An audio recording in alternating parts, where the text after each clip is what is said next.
इसने अपनी जिंदगी सख्त हाथों और पराजम दिल से बनाई। हर ईंट जो इसने रखी, हर पत्थर जो इसने लगाया, उसकी बेटी के लिए एक ख्वाब की नुमाइंदगी करता था। एक बेहतर जिंदगी, एक रोशन मुस्तकबिल। वह बेरहम धूप में मेहनत करता रहा, पसीना उसके थके हुए चेहरे पर कुर्बानी की नदियां बहाता रहा। वह उसके हंसी के तसव्वुर को इल्म के हॉलों में गूंजता हुआ सुनता था। उसका नाम इज्जत और तारीफ के साथ लिया जाता था। यह उसकी जिंदगी का काम था, उसकी मोहब्बत की पेशकश। शामें उसके लिए सुकून का वक्त होती थी। वह बरामदे पर बैठ जाता, दिन भर की थकान उससे चिपक जाती जैसे दूसरी जलद। मध्यम रोशनी में वह उसकी ताज़ा स्कूल रिपोर्ट की लकीरों पर नजर डालता। उसका दिल फक्र से भरा हुआ था। उसकी बेटी, उसका रोशन सितारा, उसकी मेहनत के अंधेरे को रोशन कर रहा था। उसने उसके मुस्तकबिल को रोशन देखा, एक ऐसा मुस्तकबिल जो वह ईंट से ईंट जोड़कर बना रहा था। वह उसे त्योहारों के दौरान अपने कंधों पर उठाता था। उसकी कहुशी की चीखें उसके कानों में संगीत की मानिंद होती थी। वह उसे हिम्मत और साबित कदमी की कहानियां सुनाता, ऐसी कहानियां जो उनके आबाओ अजदाद के धागों से बनी होती थीं। उसने उसे मेहनत की कद्र, तालीम की अहमियत, उनकी विरासत की ताकत सिखाई। ये वह स्तंभ थे जिन पर वह यकीन रखता था कि वह उसकी समर्थन करेंगे, उसकी रहनुमाई उस जिंदगी की तरफ करेंगे जिसका उसने तसव्वुर किया था। एक ऐसी जिंदगी जो उन मुश्किलों से बहुत दूर है जो वह जानता था। उसकी हंसी जो कभी उसके लिए संगीत थी, अब दूर से सुनाई देने लगी, जैसे कोई धुन हवा में घुल रही हो। उसकी आंखें जो कभी उसकी उम्मीदों को जाहिर करती थीं, अब एक ऐसी बगावत से झिलमिला रही थीं जिसे वह पहचानता नहीं था। स्कूल की रिपोर्टें जिन्हें वह कीमती समझता था, भुला दी गईं। उनकी जगह फोन पर सरगोशियों और रात गए घूमने फिरने ने ले ली। उनके दरमियान क्लीज जो कभी एक बाल की तरह थी, हर गुजरते दिन के साथ गहरी होती गई। उसने उसे फिसलते हुए देखा, एक ऐसी दुनिया में खिंचती हुई जो अजनबी और खतरनाक महसूस होती थी। जिस लड़के को वह घर लाई थी, उसके लापरवाह दिलकशी और रिवायत की बेरुखी ने उसे बेचैनी से भर दिया। यह वह जिंदगी नहीं थी जिसका उसने तसव्वुर किया था। वह मुस्तकबिल नहीं था जिसे उसने बड़ी मेहनत से तमीर किया था। उसने उसकी रहनुमाई करने की कोशिश की। उसकी आवाज उस खामोशी में कांप रही थी जो उनके घर पर छा गई थी। लेकिन उसके अल्फाज का सामना एक उदास मुजाहमत से हुआ। उसकी नाफरमानी एक ऐसी दीवार थी जिसे वह तोड़ नहीं सकता था। वह इस उम्मीद पर कायम रहा कि यह एक मरहला है, एक अस्थाई बगावत। उसने दलील देने की कोशिश की, उसे अपनी कुर्बानियों की याद दिलाने की कोशिश की, उन ख्वाबों की जो उसने देखे थे।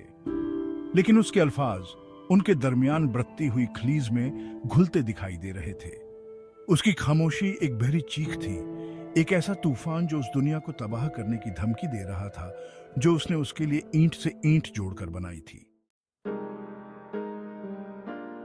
यह खबर उस पर किसी जिस्मानी जर्ब की तरह लगी। उसकी सांस छिन ली और वह हांफने लगा।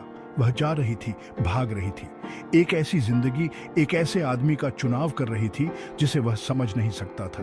उसकी दुनिया जिसे उसने अपने पसीने और खून से बनाया था, उसके गर्द चूर चूर हो गई। वह मलबे के बीच खड़ा रह गया। उसके टूटे हुए ख्वाबों की धूल उसका गला घोंट रही थी। उसने वह गुलदान देखा जो उसकी बेटी ने बचपन में बनाया था, मिट्टी की एक भद्दी तख्लीक जो शेल्फ पर फक्र से रखी हुई थी।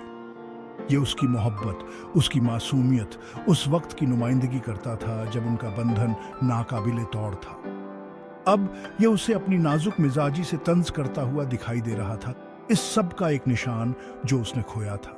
वह खाली कमरों में घूमता रहा, खामोशी बहरी थी। हर कोने में एक याद, हंसी की सरगोशी, एक मुश्तरका लम्हा था। अब खामोशी उसकी गैर मौजूदगी का ऐलान कर रही थी। जिस मुस्तकबिल का उसने तसव्वुर किया था, जिसमें वह अपनी डिग्री लेने के लिए स्टेज पर चल रही थी, जहां उसे एक ऐसे आदमी से प्यार मिला जो उनकी रिवायतों की कद्र करता था, वह उसके पांव पर टुकड़े टुकड़े हो गया था। हिस्सा 4, आजादी की कीमत, अफसोस का बोझ। साल गुजर गए, कभी कभार फोन कॉल्स और बेजान गुफ्तगू से निशानजद। उसने उसकी जिंदगी की अफवाहें सुनी, जद्दोजहद, मायूसियां, डिनर पर नौकरी, तंग अपार्टमेंट, वह ख्वाब जो उसने एक तरफ रख दिए थे। जिस आदमी को उसने चुना था, उसकी दिलकशी वक्त और सख्ती से दागदार हो चुकी थी। वह अब उसकी दुनिया का केंद्र नहीं रहा था। लेकिन नुकसान हो चुका था। खलीज को पुर करना नामुमकिन था। उसने उसे एक दिन सड़क पर देखा, भीड़ भाड़ वाले बाजार में एक झलक। उसकी जवानी की चमक खत्म हो चुकी थी। उसकी जगह एक ऐसी थकान ने ले ली थी जो उसकी अपनी आकैसी करती थी। उसने खुद को उसकी आंखों में झलकते हुए देखा। चुनाव का बोझ, अफसोस का बोझ। वह उसके पास भागना चाहता था, उसे अपनी बाहों में लेकर बताना चाहता था कि सब ठीक है, कि वह अब भी उससे प्यार करता है। लेकिन बरसों की खामोशी ने उसे रोके रखा, एक ऐसी कलीज जो पार करने के लिए बहुत चौड़ी थी। उसने उसे चलते हुए देखा। उसके कंधे झुके हुए थे, उसके कदम मायूसी से भारी थे। उसकी पीछे हटती हुई शख्सियत का नजारा, उसके चुनाव का बोझ उठाए हुए, उसके दिल में एक मुस्तकिल दर्द था। उसकी बगावत ने उसे बहुत महंगी पड़ी, जैसा कि उसके बेरहम रवैये ने उसे दिया था। वह एक ही सिक्के के दो पहलू थे, हमेशा के लिए खून और नुकसान से जुड़े हुए थे। हिस्सा 5। एक पुल बहुत दूर, दरमियान की खाड़ी। उसे एक खत मिला, कागज पतला और घिसा हुआ। उसकी तहरीर, जो कभी स्कूल की रिपोर्टों पर एक मानूस नजारा होती थी, अब हिचकिचाहट वाली थी, एक नाकाबिले एतबार कमजोरी से भरी हुई थी। उसने अपनी जिंदगी, अपने अफसोस, ताल्लुक की ख्वाहिश के बारे में लिखा। उसने अपने बच्चों, उसके पोते पोतियों के बारे में बताया। उनकी हंसी उस खुशी की एक दर्दनाक याद दिलाती थी जो उसने खो दी थी।